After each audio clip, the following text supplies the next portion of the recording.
that counts for what you appear to be. Now, Johnny boy, I've got connections, you know, and if you really want this, I can make it happen. He's right, Jack. I believe in ya. We do too. Yeah. Yes, Jack.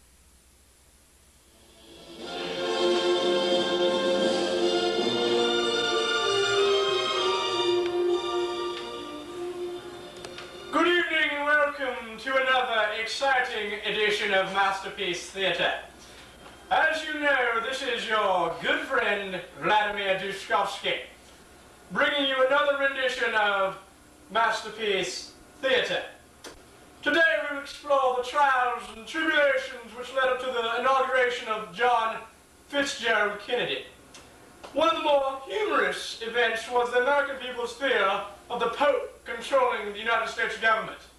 So now, off to the Vatican.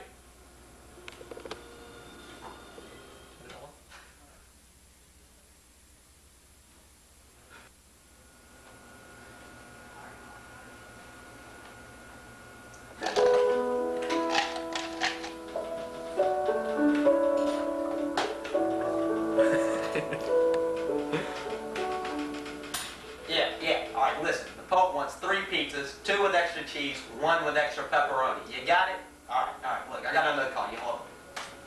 Yeah, hello, the Vatican. Good evening, Mr. Luigi. This is Harry Johnson calling on behalf of the Kennedy campaign. Mr.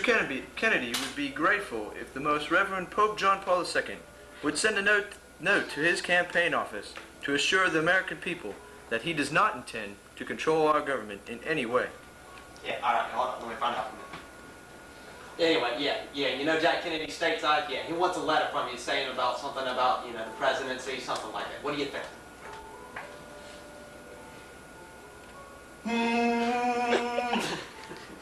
So be it. All right, look, he says it'd be in the best interest of both of us if he went ahead and did that, all right? So you can expect it coming, all right? Thank you, and goodbye.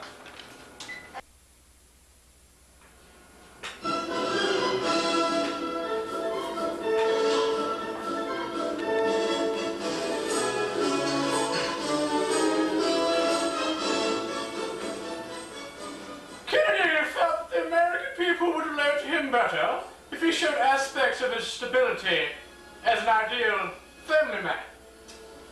In order to gain the support of the American people, Kennedy pleaded with his wife to conceive a child for the election.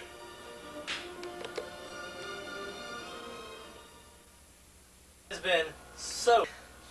day has been so hectic. Oh, John, whatever is the matter? Well, Jackie, the American people need a family man, and frankly, right now, I'm without a family. Then what am I to you, John? Jackie, I love you and everything, but the American people need a family man. You're right. They need a father figure.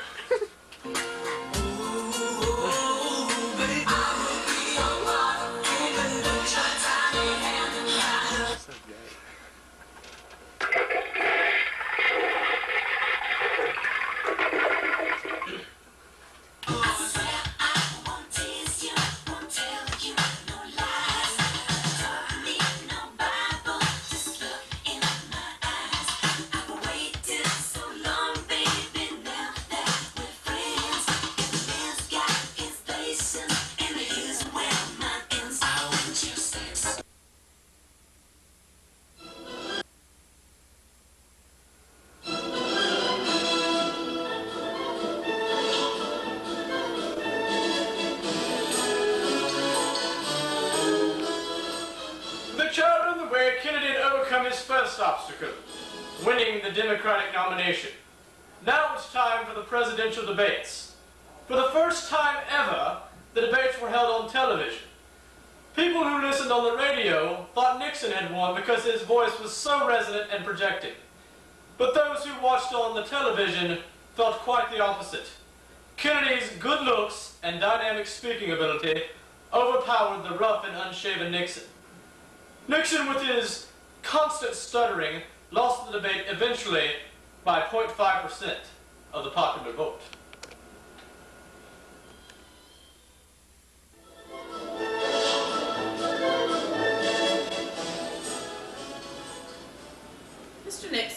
how do you feel about the communist subversion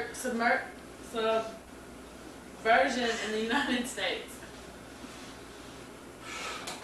I think that we must look to the future, having in mind the fact that we fight communism at home, not only by our laws to deal with communists.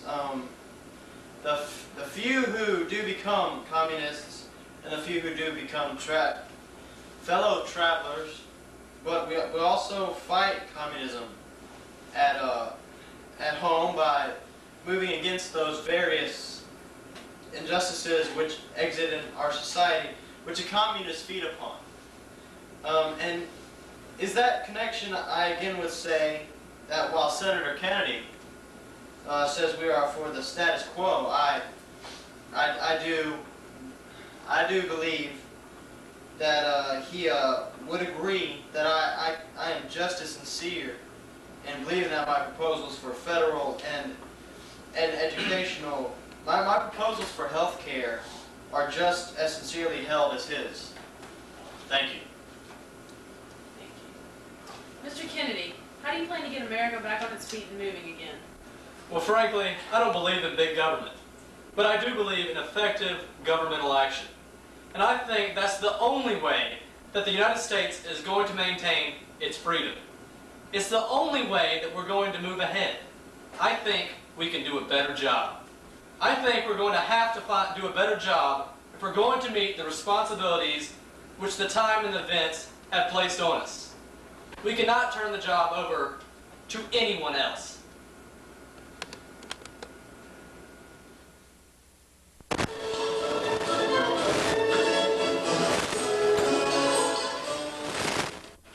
So, Ms. Nixon, the American public... Stop!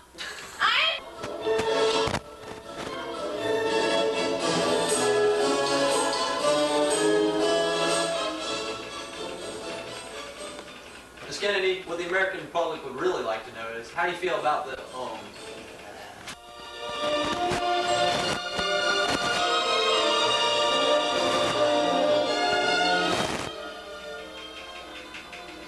Ms. Rose Kennedy, do you have any comments about the presidential debate?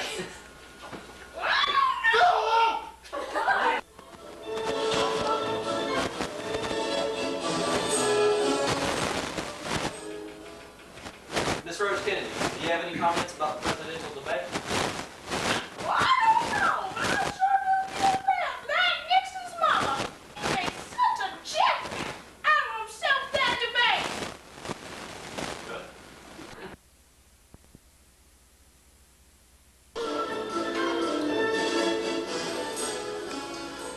With Kennedy's narrow presidential victory, the inauguration was all that lay ahead.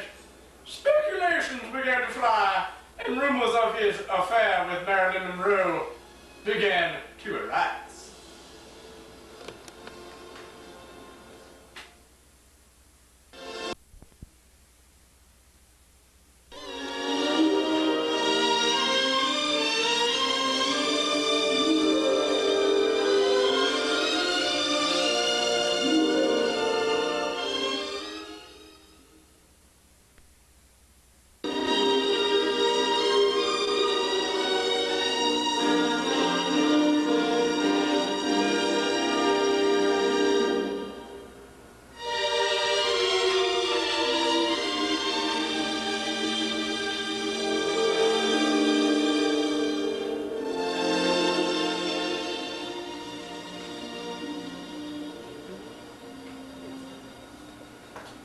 Marilyn, what are you doing in here?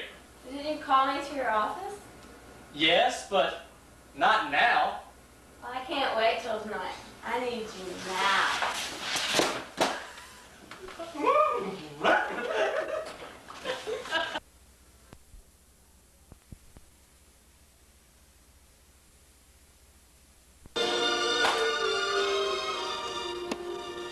Some say that an important factor in JFK's winning of the election was his father's supposed involvement in the mafia.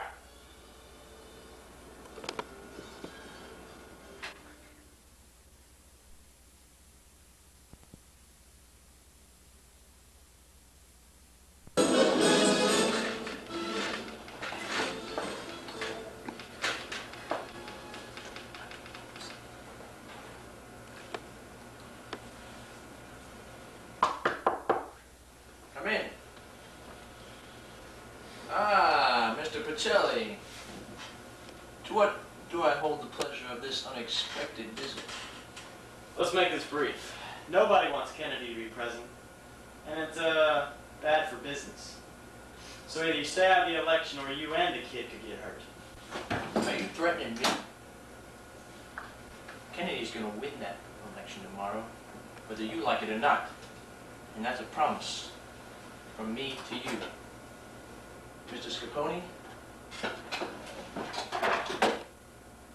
Would you please escort this man to the door?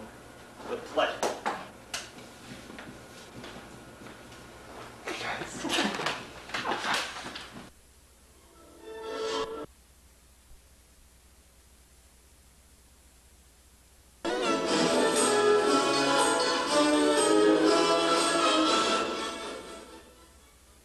The world go forth from this time and place to friend and foe alike, that the torch has been passed to a new generation of Americans born in this century, tempered by war, disciplined by a hard and bitter peace, proud of our ancient heritage and unwilling to witness our permanent, the slow undoing of those human rights to which this nation has always been committed and to which we are committed, today at home and around the world. And so, my fellow Americans, ask not what your country can do for you, but what you can do for your country.